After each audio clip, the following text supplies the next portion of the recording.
La sentencia ecuatoriana escrita por otros. Ecuador está asolado por la corrupción judicial endémica. En sus informes sobre los derechos humanos en Ecuador, el Departamento de Estado de los Estados Unidos destaca reiteradamente la susceptibilidad de la función judicial de aceptar sobornos para dictar sentencias favorables y para la resolución de casos legales.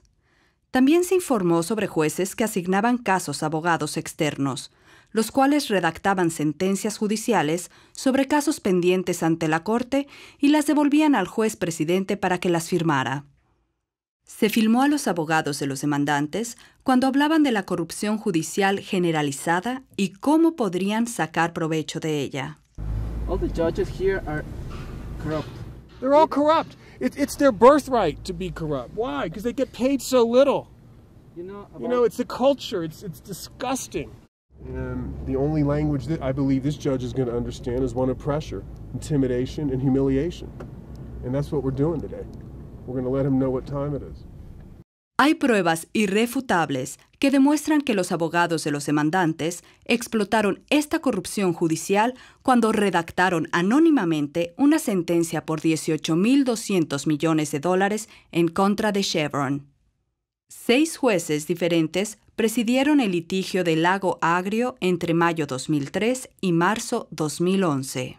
El juez Zambrano fue quien expidió la sentencia el 14 de febrero 2011. Las actas de este caso abarcan más de 215,000 páginas, tal como un juez le comentó a Daryl Hannah en una toma que fue descartada de la película Crude. Podría tomar un año en leer toda constancia. Dios mío. This is all the Chevron Texaco case. You've read all of this? ¿Y ha leído todo usted? Poco, no mucho. El juez que dicte la sentencia tendrá que leer todo esto. So the judge that gives the final judgment has to read all of this. Oh my gosh. That could take Mucho leer. more years. Sí, podría dilatar más, dice. Oh. Leer todo eso. Sería un año, no sé, pero tiene que él leer y él es el que dicta la sentencia definitiva. Yeah, the judge that gives the final judgment is going to have to read all this. It might take a year, I don't know. El 17 de diciembre de 2010, el juez Zambrano expidió una orden en que se declara concluida la prueba y se piden autos para sentencia. Esto es, generalmente cuando los jueces ecuatorianos empiezan a revisar las actas. El 31 de enero de 2011, poco más de 6 semanas después de terminar la etapa probatoria, el juez Zambrano dijo a los reporteros que había revisado 1.500 cuadernos de documentos de las actas de la Corte del Lago Agrio y explicó: «Tengo cerca de 500 cuadernos por revisar. Cada cuaderno contiene alrededor de 100 páginas». Es decir, el juez Zambrano afirma haber leído en tan solo 6 semanas más de 160,000 páginas y le faltaban por leer más de 50,000. En esas 2 semanas antes de conocerse la sentencia, el juez Zambrano habría tenido que leer esas 50,000 páginas y también redactar la sentencia de 188 páginas de interlineado sencillo. El Dr. Keith Rayner, perito en psicolingüística, especializado en tasas de velocidad de lectura y de comprensión, concluyó que habría sido imposible que el juez Zambrano haya leído y comprendido acabadamente todo el material contenido en los registros del Lago Agrio en las aproximadamente 8 semanas entre el momento en el que empezó a revisar los materiales, el 17 de diciembre de 2010, y la fecha en la que emitió su veredicto, el 14 de febrero de 2011.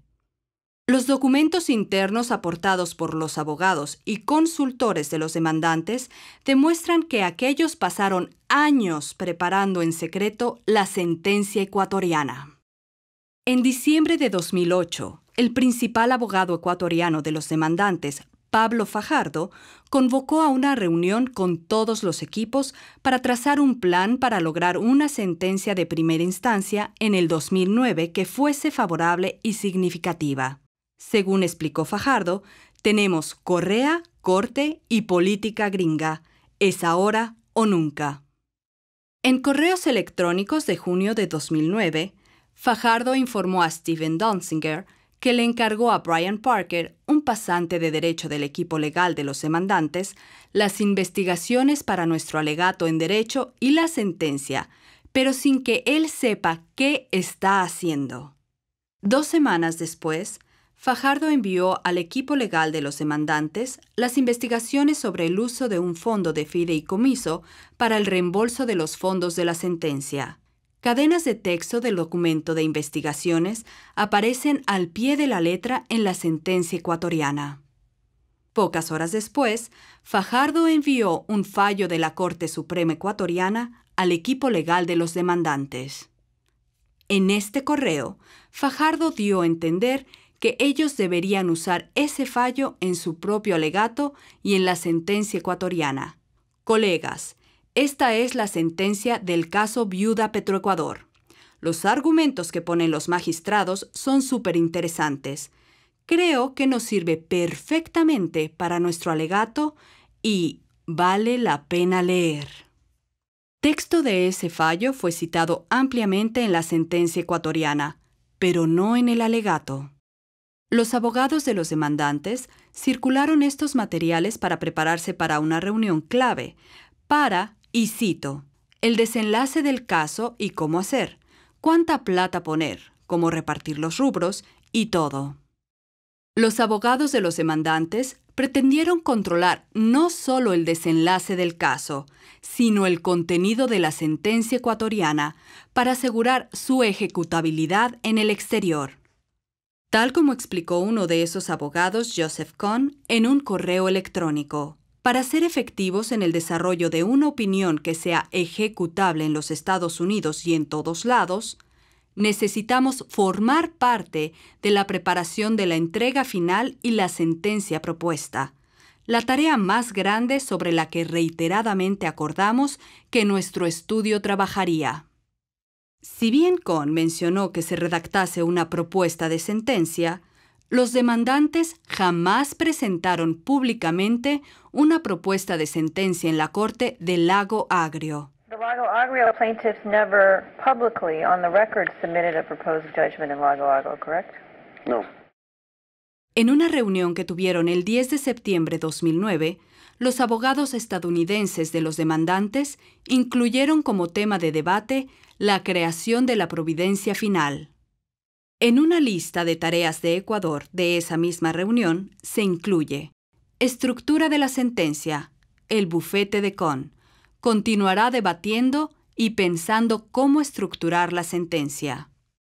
El juez Juan Núñez presidía el litigio del Lago Agrio cuando los abogados de los demandantes empezaron a redactar la sentencia ecuatoriana.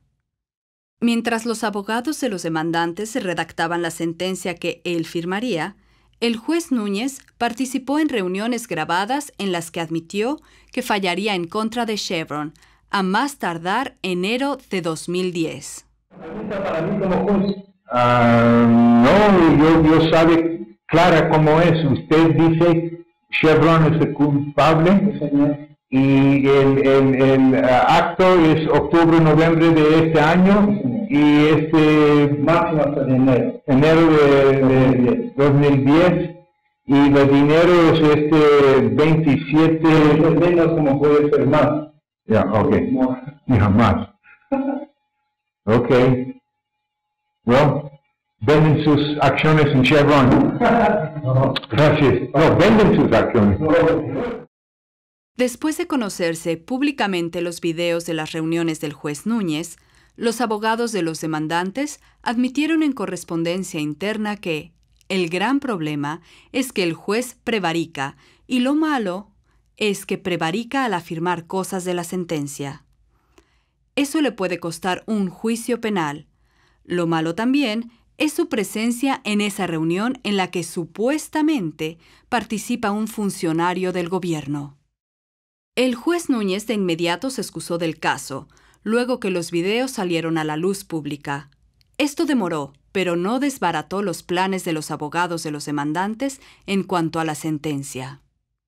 Para diciembre de 2009, poco antes de que el juez Zambrano asumiera el caso, Fajardo le envió a Donziger un correo en que le aseguraba que casi en definitiva los demandantes iban a cumplir su plan de la sentencia.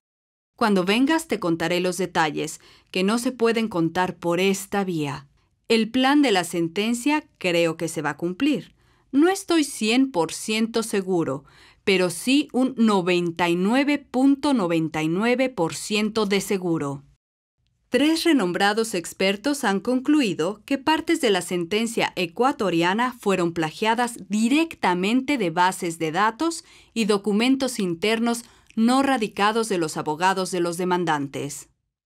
Por ejemplo, partes de la sentencia ecuatoriana son una reproducción casi literal de uno de los memorandos internos no radicados de los abogados de los demandantes, llamado Memorando de Fusión.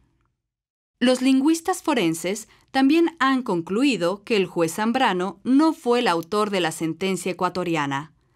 Dadas las evidencias y los análisis periciales, está claro que la sentencia ecuatoriana fue redactada anónimamente en parte o en su totalidad por los agentes de los demandantes. Pese al fraude cometido en la demanda, a la corrupción de Cabrera y a las claras pruebas de que la sentencia por $18.000 millones fue escrita anónimamente, Ecuador insiste que la sentencia es legítima y que Chevron debe pagar. Pero Chevron reitera su cometido de revelar la verdad acerca de la demanda de Lago Agrio y asegurar que los autores del fraude sean llevados ante la justicia.